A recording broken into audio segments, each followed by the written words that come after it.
Assalamualaikum warahmatullahi wabarakatuh. Perkenalkan, saya Kirana Azhara Putri, NPM 200120101055.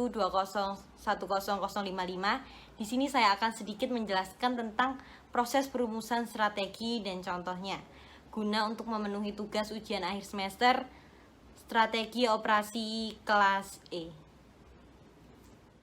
Pertama yang akan saya jelaskan yaitu merumuskan strategi operasi. Nah, pada perumusan strategi operasi ini merupakan proses efektif untuk mengartikulasikan berbagai tujuan dan keputusan dalam membentuk sebuah strategi.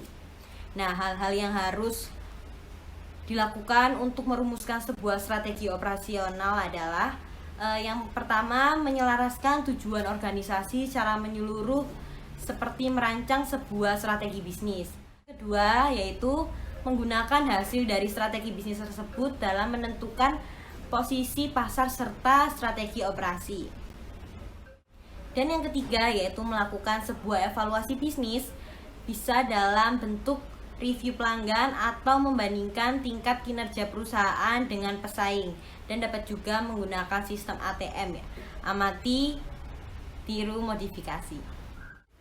Lalu selanjutnya ada proses perumusan strategi operasi. Nah, ini merupakan tahapan pertama yang perlu dilakukan sebelum menjalankan sebuah operasional perusahaan. Nah, pada tahap ini perusahaan dituntut untuk membuat perencanaan mengenai jalannya operasi dalam perusahaan nantinya.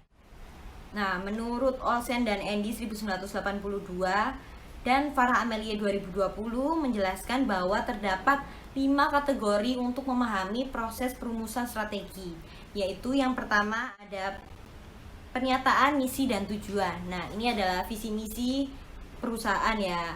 Nah, tujuan utama organisasi yang telah ditetapkan harus didefinisikan dengan jelas. Nah, perencanaan strategis ini berkaitan dan harus berhubungan jangka panjang organisasi dengan lingkungan eksternal. Jadi, misi bisnis harus cermat dalam memperkirakan dampak sosial organisasi dan eksternal. Lalu yang kedua ada analisa dan scanning lingkungan atau penilaian diri sendiri untuk mengidentifikasi peluang dan ancaman. Nah, analisa lingkungan eksternal di organisasi ini perlu dilakukan dan untuk mencatat faktor penting yang mungkin mempengaruhi kegiatan organisasi ke depannya. Lalu yang ketiga ada profil internal dan audit sumber daya. Nah, kekuatan dan kelemahan organisasi ini perlu dianalisa. Analisis semacam ini akan memungkinkan perusahaan untuk memanfaatkan kekuatannya dan untuk meminimalkan kelemahannya. Nah, pada perusahaan ini dapat memanfaatkan peluang eksternal dengan berkonsentrasi pada kapasitas internalnya, dengan menyesuaikan kekuatan dengan peluang yang ada di dalam perusahaan tersebut. Dan perusahaan juga dapat menghadapi persaingan dan mencapai pertumbuhan. Penting juga dalam suatu organisasi memiliki sistem pencatatan keuangan atau akuntansi yang baik.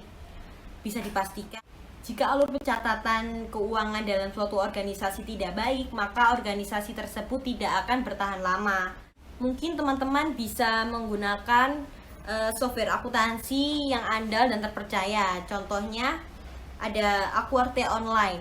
Nah, Aquarte Online ini adalah software atau aplikasi akuntansi berbasis cloud yang sudah digunakan banyak entitas bisnis mulai dari perusahaan besar sampai UMKM atau UKM. Dan yang keempat ada perumusan, evaluasi, serta pemilihan strategi. Pada pilihan strategi tergantung pada lingkungan eksternal, persepsi manajerial, sikap manajer terhadap resiko, strategi masa lalu, dan kekuatan manajerial juga efisiensi. Keputusan strategis kemudian dibuat dan dievaluasi. Setelah itu, keputusan strategis ini dibuat untuk mengimprovisasi kinerja operasional. Organisasi juga harus memilih pilihan yang sesuai dengan kemampuannya. Misalnya, untuk berkembang, suatu perusahaan harus masuk ke segmen pasar baru atau menjual produk baru namun tetap di pasar yang sudah ada, gitu. Dan yang terakhir, yang kelima, yaitu ada implementasi dan pengendalian rencana strategis.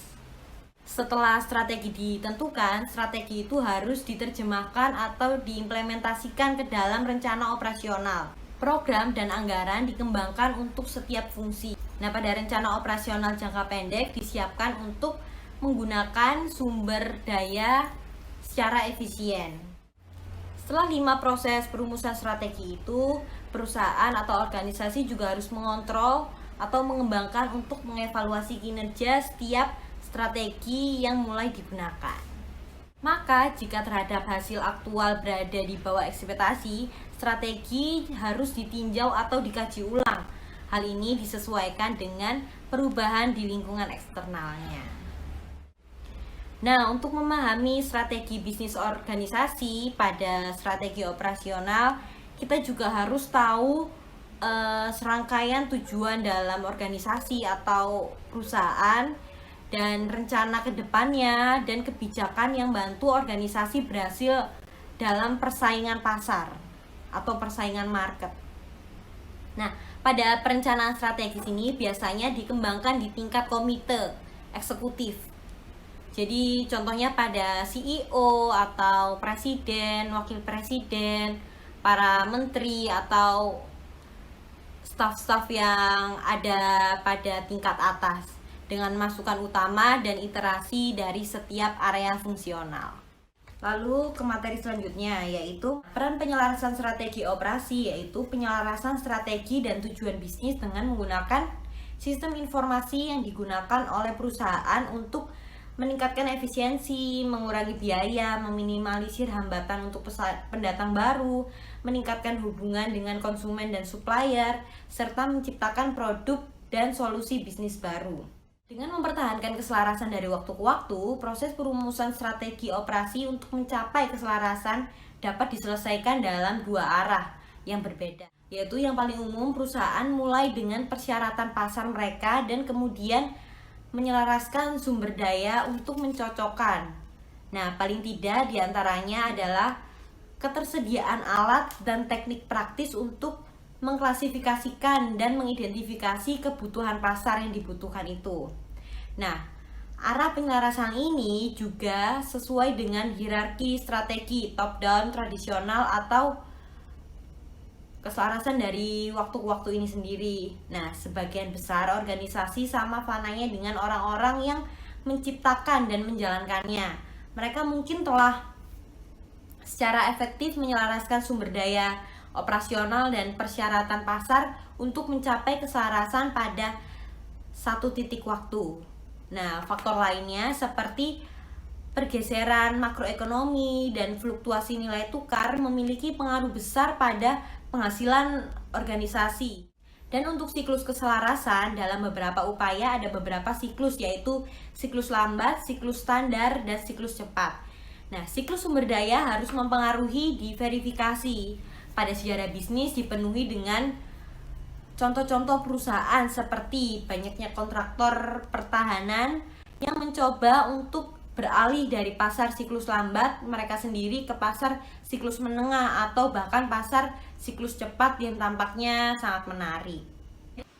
Dapat disimpulkan dari yang saya sampaikan tadi, pada proses perumusan strategi tidak hanya dari 5 itu saja, tetapi kita juga harus menganalisis kebutuhan pasar dan menganalisis kemampuan sumber daya operasional, menganalisis kekuatan dan kelemahan pada suatu perusahaan atau organisasi. Nah, mungkin cukup itu saja yang dapat saya sampaikan. Semoga bermanfaat untuk teman-teman yang mendengarkan. Sekian dari saya. Wassalamualaikum warahmatullahi wabarakatuh.